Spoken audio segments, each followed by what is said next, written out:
sa makaisa.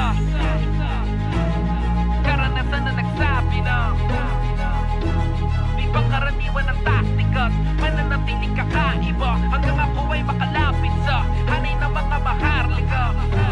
Sino nagsabi sa akin di pa ako hubog? Gabagising ka boy, pag ako gumanap kaharap mo luhod sa maharlika na nag-aapoy. Sige makinig kung tatamaan ka, di ako pumapalag sa nagmamaoy. Kung mamatahin kita, kitang kita kahit gamitin ko lamang ipang-amoy. Gusto sumahina ba napakahina kahit galingan mo patindihan? Sa akin laruto kung di mo nalalaman, di ka mitya ako sindihan.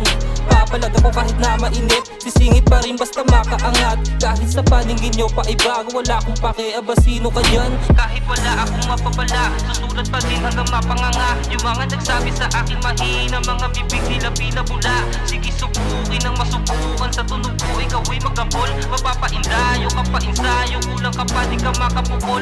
Kung ganun lang din naman sige eto sinulat ko para iyong madinig. Sakit daw sa tenga kasi mga tenga nyo sinalpakan na ng mga tulig. Nakakanginig yung mga bara ko, napilitan ko na pinalamig. Sa pandinig, moto ipasok hanggang tuluyan ka na mapabilib. Sarili kong husay ginamit, walang katunog, suriin pa sa malapitan. Natuklasan na kahit papano talento na hubog ng kaalaman. Binaburan ng araw tuluyan, sumigat sa aking kinatutungtungan. Intablado mano sa harapan, tinagalangan na mapag-iwanan. Pinalagan para makalagan, mga nakatago ko na asinilid. Di ko man tumaawat sarili kalaban, di ko tinakasa pinapalagan. Ngayon mo subukin kawawa ka boy, di maapula daladalang apoy. Pinirmahan na at tinuldukan, patuloy ko to na ginaganapan hanggang sa makaisa.